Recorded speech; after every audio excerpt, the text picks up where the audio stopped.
പാർക്കുമോർ. പിതാവിനും പുത്രനും പരിശുദ്ധ റൂഹായ്ക്കും സ്തുതി. നമ്മുടെ മേൽ തൻ്റെ കരുണയും മനോഗുണവും എന്നേക്കും ഉണ്ടായിരിക്കട്ടെ. ആമീൻ.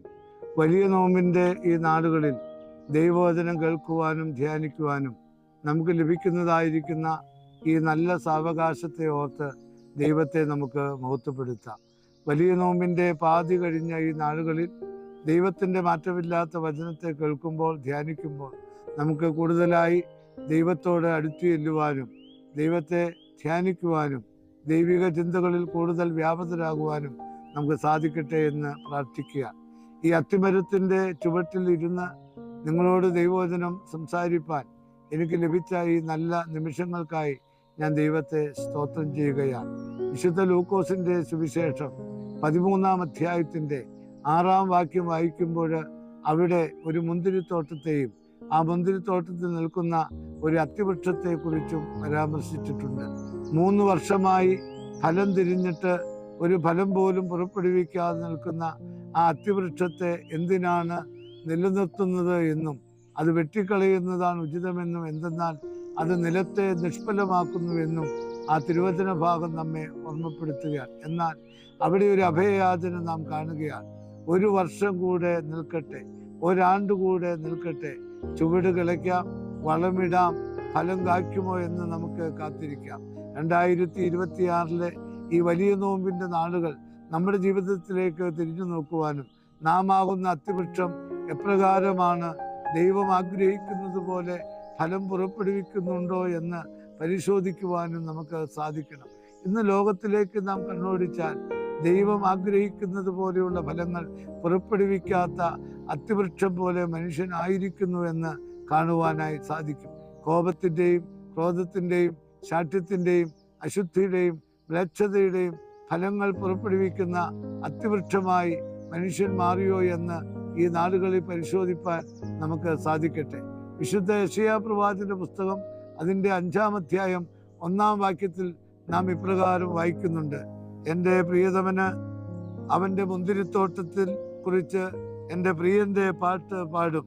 എൻ്റെ പ്രിയതമന് ഏറ്റവും ഫലവത്തായ ഒരു കുന്നിന്മേൽ ഒരു മുന്തിരിത്തോട്ടം ഉണ്ടായിരുന്നു.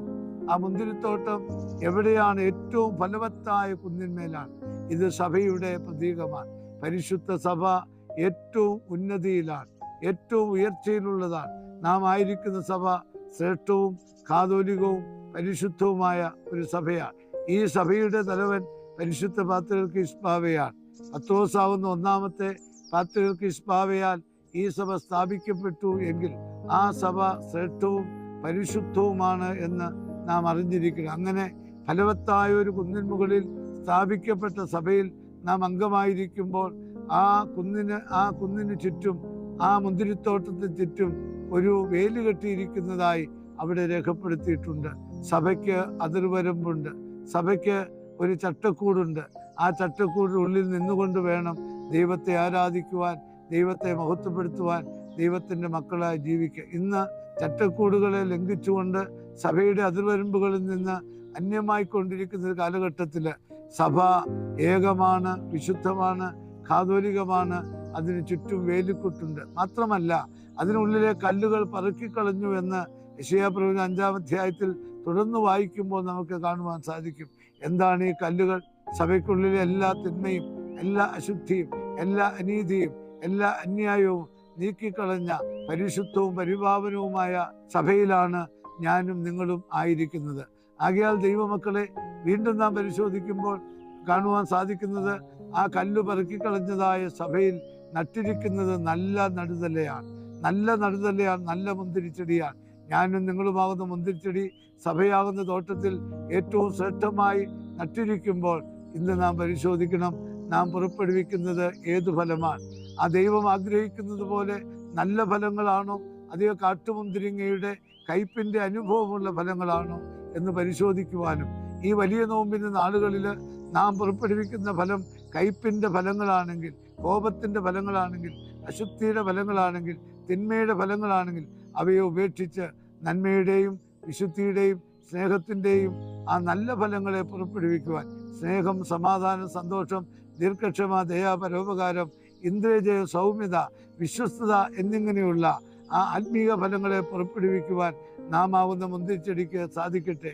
ഈ വലിയ നോമ്പിൻ്റെ നാളുകളിലെ നമ്മുടെ ആരാധനകളും നമ്മുടെ ധ്യാനവും നമ്മുടെ പ്രാർത്ഥനയും നമ്മുടെ ഉപവാസവും നമ്മുടെ കുമ്പീടിലും നമ്മുടെ യാമപ്രാർത്ഥനകളും നമ്മുടെ ആചരണങ്ങളും അനുഷ്ഠാനങ്ങളും എല്ലാം നമുക്കതിന് ഉതകട്ടെ എന്ന് പ്രാർത്ഥിക്കുകയാണ്. അതുകൊണ്ട് നല്ല ഫലം കായ്ക്കാത്ത വൃക്ഷമെല്ലാം വെട്ടി തീയിലിട്ട് ചുട്ടുകളയുന്ന ന്യായവിധിയുടെ ഒരു നാളുണ്ടെന്ന് നാം തിരിച്ചറിഞ്ഞ് നല്ല ഫലങ്ങളെ പുറപ്പെടുവിക്കുവാൻ, ആകാത്ത ഫലങ്ങളെ പുറപ്പെടുവിക്കുന്ന അവസ്ഥയിൽ നിന്ന് ആകേണ്ടുന്ന ഫലങ്ങളെ പുറപ്പെടുവിക്കുന്ന ആ നല്ല അവസ്ഥയിലേക്ക് വരുവാൻ എനിക്ക് നിങ്ങൾക്കും സാധിക്കട്ടെ എന്ന് ആശംസിച്ച് പ്രാർത്ഥിച്ച് ഈ അനുവദനീയ സമയത്തിനുള്ളിൽ എൻ്റെ വാക്കുകൾ അവസാനിപ്പിക്കുന്നു.